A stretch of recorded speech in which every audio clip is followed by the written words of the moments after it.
Over the past few weeks, I've reviewed how each branch of the Nordic military is upgrading, covering the latest equipment and operational changes. Many of you have asked for a summary that brings it all together in one video. So here we go. This is how the total Nordic military will look like when this decade is nearing its end. The Nordic countries, Denmark, Finland, Norway, and Sweden, have long been known for their peaceful societies and commitment to diplomacy. But as regional and global security challenges evolve, the Nordic nations are making significant military investments to ensure they're ready to defend their territory, their interests, and each other. Over the last few decades, Sweden, Denmark, and Norway have had a massive reduction in their military spending, while Finland have powered ahead with their plans for as long as I can remember. Before we get onto a summary of each branch, we're going to have a look at how GDP spent on defense has evolved over the last decades. Let's start with Sweden, who at one point during the Cold War had the fourth largest air force in the world, the best conventional submarines, a massive close to 1 million strong reserve, and, like Finland, took their defense extremely seriously. Spending and investment was kept relatively high through the Cold War, and then saw a massive drop after the Soviet Union fell. Estimates vary about how the recent investments will affect the 2024 GDP spent on military for Sweden, but it is forecast to once again be over 2% in 2024 and 2.6% in 2026. This would take the investment back to Cold War levels and once again usher in a period where the Swedish armed forces are a force to be reckoned with. For Denmark, the fall naturally started quicker than with Sweden. Due to Denmark's long history within NATO, GDP spent on the military fell below 2% already in the 70s and came to its lowest point during 2015, with barely above 1%. This long starvation of its armed forces is something the Danish defense is paying for now, and it is expected that Denmark will be above 2.5% spent on defense in 2025. Norway sees similar figures to that of Denmark. However, it is important to note that Norway's military spending was kept over 2% for a much longer period than Denmark, and that it wasn't until the 2000s that Norway started spending less than 2% consistently. It is also worth noting that the total number for Norway is almost 30% larger than Denmark's, mainly due to Norway's GDP per capita being by far the strongest in the Nordics. So while Denmark spent around $5.4 billion for a 1.42% spend in 2022, Norway spent $8.4 billion for a 1.62% spend in the same year.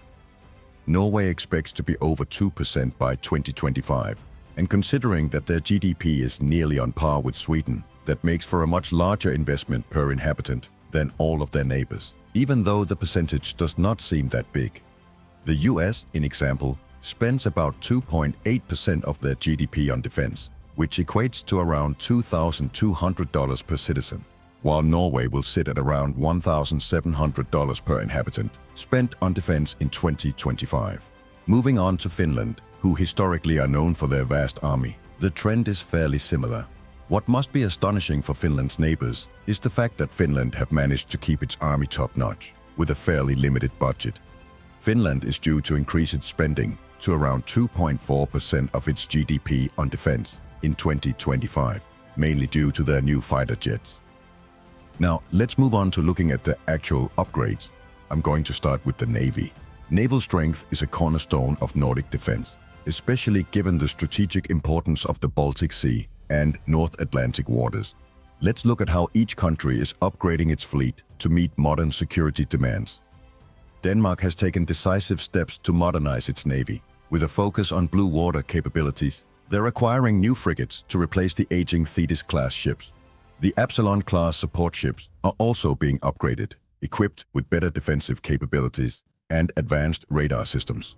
Recognizing the growing importance of anti-submarine warfare, Denmark has invested in sophisticated sonar and radar tech, as well as unmanned underwater vehicles for mine detection and coastal security.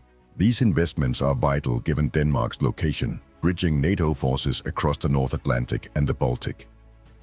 Finland is pushing forward with its ambitious Squadron 2020 project, set to reshape its navy with 4 new Pohjanmaa-class multi-role corvettes. These ships are designed for versatility, equipped to counter air, surface, and underwater threats, making them essential for Finland's coast. which is one of the longest in Europe. Alongside the corvettes, Finland has bolstered its Hamina-class missile boat with advanced anti-ship missiles, ensuring coastal areas are well guarded, as well as strengthened its investment in anti-ship missile batteries and mines. Norway is enhancing its maritime force the most out of the 4 Nordic nations, including new frigates built with robust air defense systems and new unmanned and manned patrol boats. These upgrades will provide Norway with an edge in open water, essential given the country's vast North Atlantic coastline and being the NATO nation that has the shortest route to Russia's northern fleet. Norway's skilled-class corvettes are also getting upgrades, optimizing them for coastal defense, while their commitment to underwater defense is clear, with the acquisition of submarines to replace the Ula-class fleet, one of Norway's primary underwater warfare tools. Norway is also investing heavily in maritime patrols and have recently invested in 5 new P-8 Poseidons. Sweden has long been a leader in naval technology, and its latest moves reaffirm this position. The Swedish Navy is adding 4 new Luleå-class corvettes, modernizing its Visby-class corvettes, improving stealth capabilities and anti-submarine warfare features. In addition, Sweden's development of the A-26 submarine is groundbreaking. These submarines are fitted with air-independent propulsion, making them some of the stealthiest and most advanced conventional submarines in the world. Sweden is also constantly striving to upgrade its maritime patrol and surveillance aircraft, with the Saab GlobalEye being the newest member of the family. All in all, the Nordics are set to raise their naval displacement from about 180,000 to about 300,000 tons by 2030, which will make the Nordic Navy among the strongest in Europe in terms of displacement. These naval enhancements are complemented by increased personnel recruitment across all branches, along with a focus on joint training exercises to build interoperability. Through major training events like Baltops and Northern Coasts, the Nordic navies are practicing joint responses to hybrid threats, solidifying their operational effectiveness as a unified maritime force. Together, these efforts make the Nordic Navy more than capable of defending their waters and securing critical regional maritime routes. In the air, the Nordic countries are creating one of Europe's most advanced air forces, united under shared training, bases, and strategic operations. Norway is leading with its commitment to the F-35, with 40 jets already operational at Åland and Evenes air stations. Norway's F-35 fleet, set to reach 52, provides cutting-edge stealth and strike capabilities essential for Arctic and North Atlantic surveillance.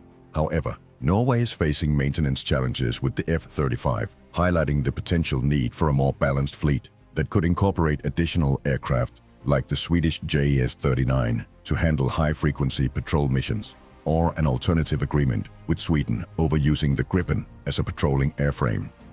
Finland is ramping up its air force, with 64 F-35 starting to arrive next year, positioning Finland as a major air power in Northern Europe. This move not only replaces the older FA-18 Hornets, but leverages Finnish pilots' extensive experience, particularly the high flight hour veterans. Known for their high level of flight discipline and skill, Finnish pilots are expected to transition smoothly to the new F-35, bringing Finland's air force to a new level of capability. Finland will get newer versions of the F-35 than what Norway and Denmark have received, which should help on the maintenance issues Norway is facing.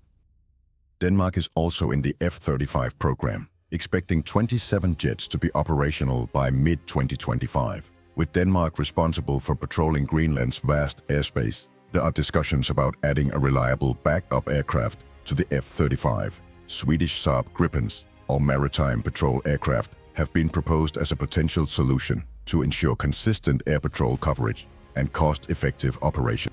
Sweden remains dedicated to its own Gripen, a highly capable fighter that aligns with Sweden's strategy of dispersed base operations. With 60 of the new Gripen E models and an additional 100 C and D models in reserve, Sweden's air force is set to be one of the largest in NATO per capita. The Gripen's ability to operate from highways adds a layer of flexibility, ensuring Sweden can sustain operations in various scenarios. Sweden is also adding more surveillance aircraft and will likely be of great help to its neighbors who have much tougher patrolling areas to cover. Beyond their fighter fleet, the Nordic countries are investing in critical support infrastructure. Norway and Sweden have pushed heavily for the placement of a NATO tanker aircraft in the Nordics, essential for extended missions across large northern territories. Training is also a major focus, with each country investing in state-of-the-art simulators, virtual reality systems, and cyber warfare training, recognizing the significance of digital security in air operations. Joint exercises under NORDEFCO, like the Arctic Challenge exercise, further integrate the air forces, providing vital practice in air policing and interoperability. The development of a Nordic fighter pilot school is a pivotal step forward, fostering a shared tactical culture and deepening integration among pilots.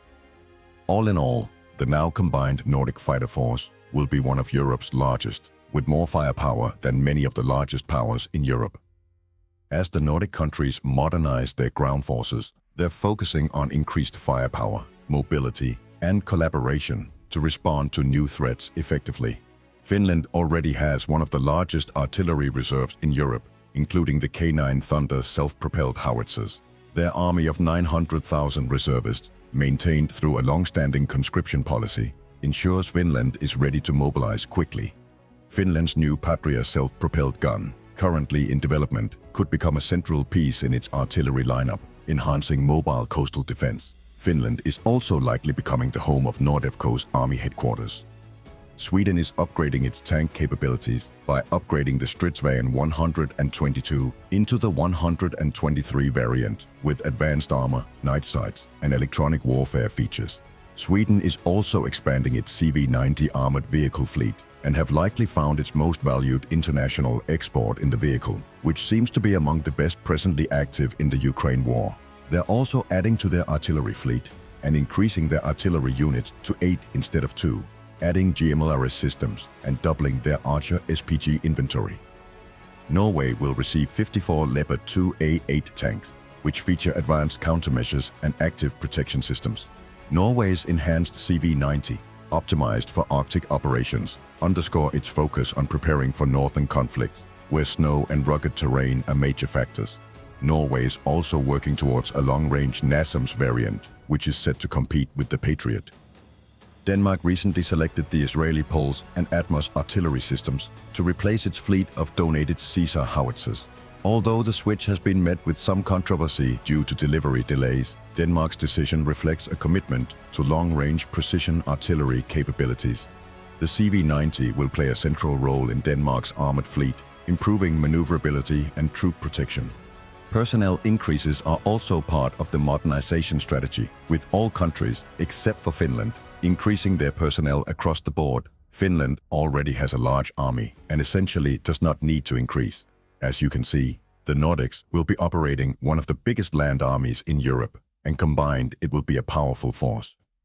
As tensions rise in the Arctic and Baltic regions, the combined defense efforts of the Nordic countries have strategic significance on a global scale. Together, these nations secure NATO's northern flank, creating a united front that enhances security for all of Europe.